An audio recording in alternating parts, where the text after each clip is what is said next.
Hi, darlings. It's Gwen. I have a collective message for today, the 15th of August. It's a 6 frequency, and sixes are about us needing to take a step back and rebalance or refocus. It's spiritual number of the 6, okay? And you may be feeling out of sorts, wonky, weird. This is energy of Uranus retrograde. We've got a lot of planets in retrograde. I don't want to spend a lot of time on that, but if you need a reading, please do reach out to me. I'm here for you, and I am booking them. And I do still have spots available this week. Love you guys. So I'm using several decks today, but the big one that I've got to focus on is from the Fae. Card 14 is a 5. So they're giving me yesterday's day. So maybe yesterday was a big day for y'all. For some of you out there, this is about lighting up the darkness. Okay? This is about an elder connecting with a younger face right here. Okay? And sharing elder wisdom with a younger generation too.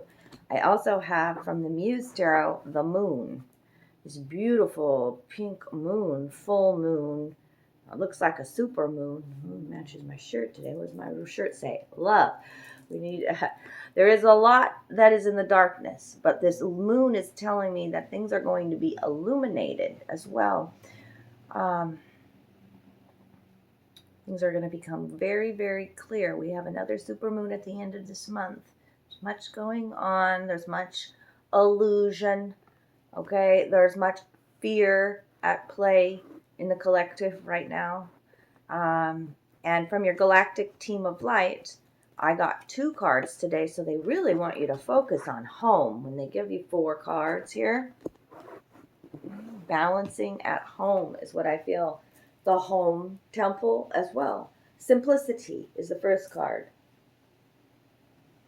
This fairy looks similar. This image here and this image here on top of the crown.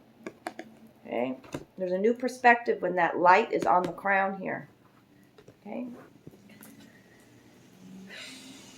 Today, I choose to simplify my life. As I do so, my burdens lighten. I release my ego's need to understand, to prove, and to control. Instead, I undertake every task with an open, humble heart, seeing through the eyes of a child. I discover life in all its wonder and simplicity. As the complications and chaos of the mind fall away, I remember I am one with the light. Back to basics, simplicity today. You may have woke up feeling heavy burdens, emotional burdens. They want you to see the world through the eyes of a child again. Connect with somebody younger. Yeah, I was thinking about that before I pressed record. It's like, I know that a part of my purpose is also to connect with a younger generation, and hence why I was guided to TikTok as well. But I do feel a huge generational gap. I'm almost 50, and I'm supposed to be communicating and teaching my ancient wisdom, crone wisdom, to a younger generation who does not believe in magic anymore. There's such a huge gap there. And trying to, and so I just remind myself again that to put myself in the younger generation's shoes as well, growing up in this world, and we need to be the teacher of the old way so this legacy doesn't end. This legacy of fucking love, of shining so bright that there's magic in every fucking moment within them, right? Like, we just have grown up differently in such, like, I feel like I'm my grandma here, like not believing the generation I grew up in, these shit. But what you're doing now in healing yourself is actually healing your generational line as well. So it's really important for you to share your light and your wisdom. You're still planting seeds, even if they argue with you. Know this. You have teenagers out there or whatever, young adults. Continue to plant your seeds of wisdom because they are listening. They have just, think about that. We didn't grow up with phones, with instantaneous dopamine. You know what I mean? Like they expect it now. There's a sense of entitlement. They're not going to work hard for it because they're fucking smarter. See, we got to learn from them. We've got to flip these roles. We got to be open to being a student again. And can we learn from the young? And can the young learn from the old? Or are the young going to continue to fucking Google that? And like that's a part of me that there is some rage when I tell you some ancient wisdom and then you Google it to double check me, this younger generation. What's Google? Google is just what they want you to fucking see in the Matrix, right? So, what is this return to the inner temple? I got a little fired up with that one, but we're going to talk about this one in depth. I've got to read the entire passage from this fairy book. Okay, the elementals are supporting us to raise our vibration, okay? We've got to maintain this love vibration, okay? It has to be louder than fear now. The truth needs to be spoken as well. Return to your inner temple. When you feel out of calibration as well. Today I rediscover my inner self in sacred silence.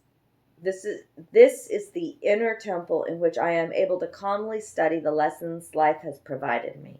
Here I regain my sense of tranquility.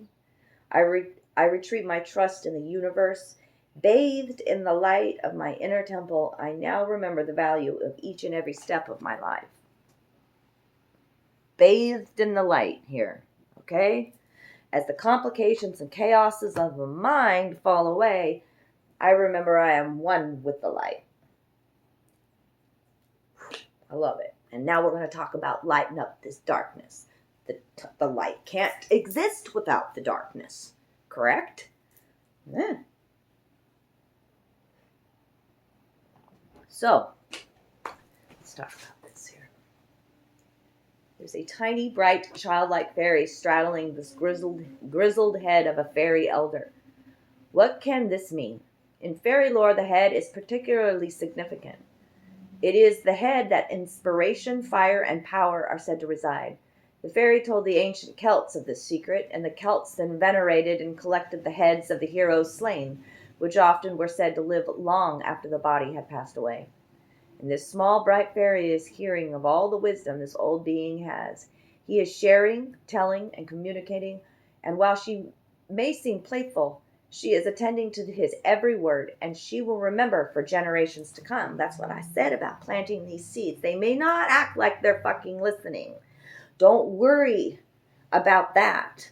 Continue to plant the seeds, okay? Like, I remember as a young teenager, my grandmother always giving me sermons whenever she could. When she gave me a hug, she was preaching the word into my ear. And I was rolling my eyes, and I was like, I don't need another sermon. But now to this day, I reach back to that. In times that it's like, when I want to feel her energy, it comes through. Yeah, I remember what you told me about things that are lukewarm, Oma. You know? Like, I'm not one who has studied the Bible, and she was. But I do remember certain things that she said about Yeshua. And that she said about forgiveness. And how we create our own hell. Yes. And that little light that's within. Right? Okay. I love you, Oma. Yeah, you always make my nose itch. Stop. Okay. So, let's talk about this. We're talking about Celts again here. So, the fairy told the ancient Celts of this secret, and the Celts then venerated and collected the heads of the heroes slain, which were often said to live long after the body had passed away. And this small, bright fairy is hearing that. Am I repeating myself? Somebody is repeating themselves. Okay. I'm sorry I did that. You see, fairy do not live forever. Though they live very long lives, a great deal longer than any humans do, even the ones with human blood. However, they do fade away, and the small fairy being on top of this head of the old one will ensure the knowledge continues on. On another level, the small brightness of this fairy represents inspiration, the muse, the fire in the head which we speak of in Celtic shamanism. It is when we feel and see and know that connection to all that is, when we are afire with inspiration and ideas that flow to us, from us, and within us, that we are restored to our true self. This beautiful ancient being whose light is fading is passing on this wisdom into the keeping of the young and often underestimated. So, what could this mean? Divinatory meanings here. Listen to your elders. Find a playful, wise elder from which you can learn. Seek out relatives and ancestor wisdom. Search through your family tree for evidence of the magics within you. They are there. Old wise ones have messages for you, and you can learn much from them. Allow them to pass on their wisdom to you so a living tradition continues. Understand that you come from a long line of wise ones and connect with those elders. A chance encounter with an older person gives you much to think about. You will learn a great deal at this time if you connect with older people. Do not be afraid of growing older.